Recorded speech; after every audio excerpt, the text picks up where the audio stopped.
Once you bring in images inside of Mural, then you can easily edit them out as well in a few ways. So to do that, I'm going to go around onto the image section right here. So I'm just going to go around and type in nature so that I can use one of the free images that I have right here.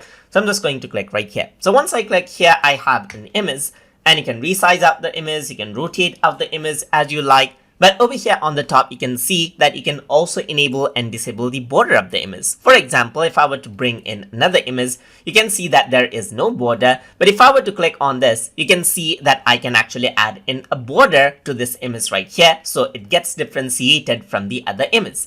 You can go around over here onto the top right here, and you can edit out the link over here to this image as well, so that you can create a link. Over here on the side, you can see that there's no caption, so there's no caption to hide. But if I were to click on crop, then you get the cropping options, which you can resize according to how you want. You can click and drag around wherever you want, just like this, and then click outside, and then there you go. The image has been cropped out. You can click on the crop again right here, and then you can resize this, and this is what you have, as you can see. So whenever you crop out an image, what is happening is that essentially you're just showing up different parts of an image, and you're not entirely deleting out portions of images like that.